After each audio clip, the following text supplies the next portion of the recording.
All right, guys. President Trump just confirmed that Charlie is dead. He posted this about 5 minutes ago. He says the great and even legendary Charlie Kirk is dead. No one understood or had the heart of the youth in the United States of America better than Charlie. He was loved and admired by all, especially me. And now he is no longer with us. Melania and my sympathies go out to his beautiful wife, Erica, and family. Charlie, we love you. So this is things have changed. Okay, things have changed, and the sad thing is the insanity has already started on the left. TDSBC started out by calling him divisive, polarizing, and they've even started insinuating that President Trump is going to use this as a lightning rod to do something not similar, but to make a move, an authoritarian move, similar to what he did in Washington, D.C. after the carjackings that affected a staffer or a former staffer of his administration. I'm not sure why I'm covering this. I started out by covering, the announcement of his shooting, and then, I got some updates on Tim Pool's page, and I gave the update. I felt I owed it to you to conclude this by giving you this update. There are people, who enjoy seeing violence being perpetrated on conservatives. And I'll be honest, I'm not going to believe any of the rhetoric that's coming from any leftist, because they've shown over the years that they don't mean it. They don't mean it. They don't mean it. It's all theater to them, as long as it allows them to get their own agenda pushed. They accuse conservatives of doing the very things that they do. They say that conservatives stoke violence and divisiveness, but they're the ones out there physically attacking conservatives.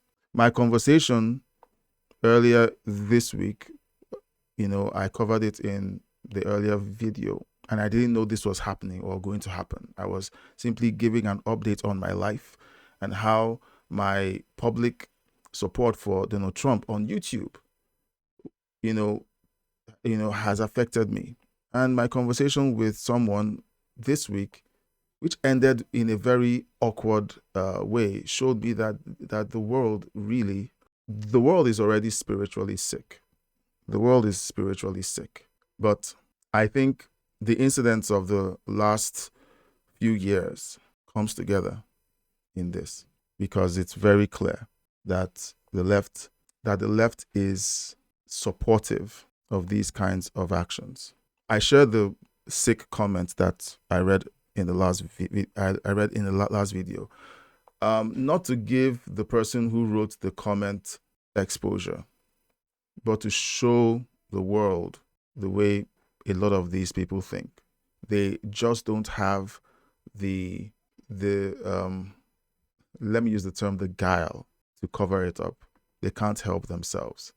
You keep hearing me say it during my commentary. They just can't help themselves. They can't help themselves when they say these things on the heels of a tragedy. They want to take your guns. On the heel of a tragedy, they start saying things that show what they really think about conservatives, conservative values, and then by extension, Christians and Christian values. I believe Charlie lived a life dedicated to God.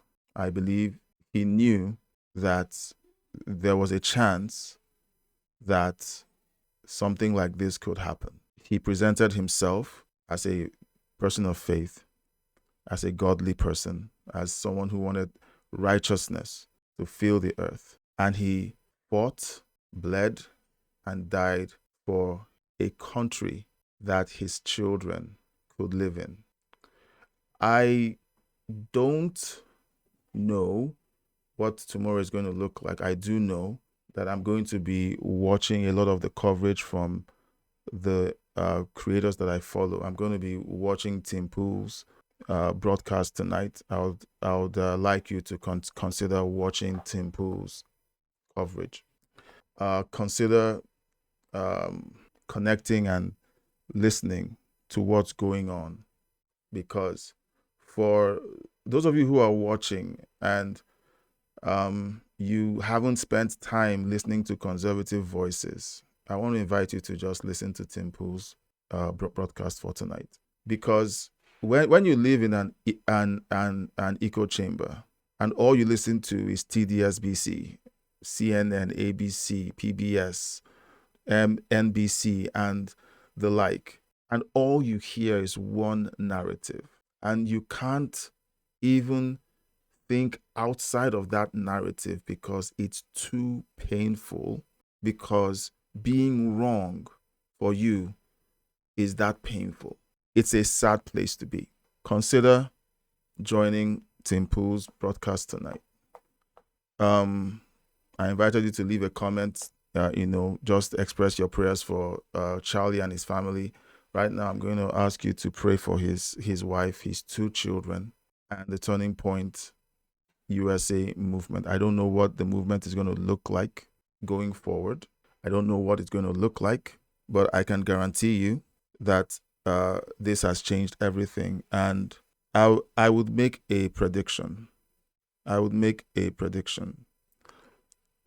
You're going to start seeing very low tolerance coming from conservatives now. I'm just predicting it. You're going to start seeing it, and you're also going to start seeing it in the voting booths. You're going to start seeing a zero tolerance for Republicans that don't have the courage to do what the constituents are demanding.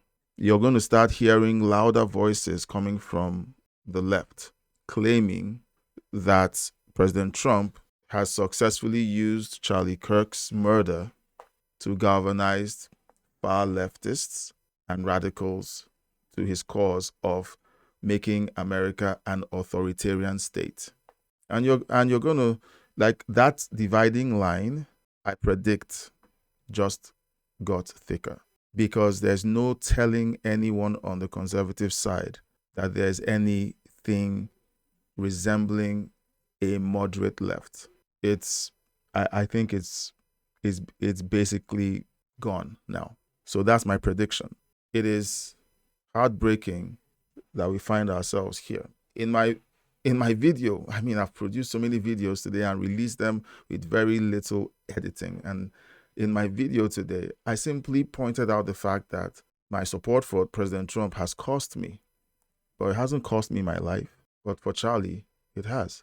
I didn't know this was happening when I was recording my video.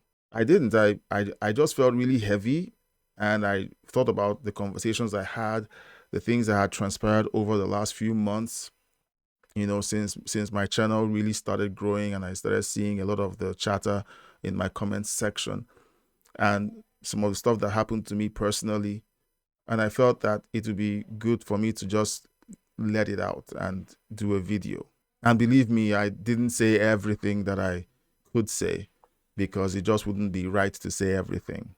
Our prayers, should go up today for Charlie. TDSBC is claiming that his events on campuses were controversial, they were divisive, they position him as this guy who just went into campuses to stir up trouble. And all he did was he held rallies with students who would step forward to the microphone and ask a question. And there would be an exchange, and he would respond to them in a godly, even way, giving them the answers to the things that they were trying to push. And they call that divisive. Folks, those are the guys that claim that they are, that they are tolerant, that they are the party of law and order, that they are the party of love and inclusion. Inclusion only when you're saying things that they want you to say. It's clear that, that's not what they want. They want you to only have one opinion, and the opinion is the one that they want you to have. They don't want freedom of thought. They don't want freedom of speech. They definitely don't want your Second Amendment rights to remain. They're going to use this to say, if you guys really cared about Charlie, you should push gun laws, tighter gun control. And to everyone who is loading up to say that, you just don't know what you're talking about. Leave a comment in the comment section. Pray for Charlie's wife and kids, and pray for America. America is going to need it, because with what just happened, I'm very concerned about what is going to look like. What conservative voices are going to have to do right now to protect themselves, because you simply can't walk around in public anymore without one far leftist or someone who calls themselves progressive, simply because you're popular, or walks up to you and begins to attack you physically, and they say that you caused it. That's what J.B. Pritzker he gave a press conference right after the incident, and he was doing his very best to blame Donald Trump for the incident. Most of them are going to come out and try to blame conservatives for the incident because they don't back gun control. So keep your eyes wide open. Keep your eyes wide open. Charlie KIRK, a Christian man who showed it in the way he engaged people on the left, committed leftists. Some of them were communists, some of them were mentally ill, but you could see how he engaged them, and you could see that this was a man who loved God and who loved his fellow man and his fellow Americans. And what was the reward? This. Leave your comments in the comment section, and I'll catch you on the next one.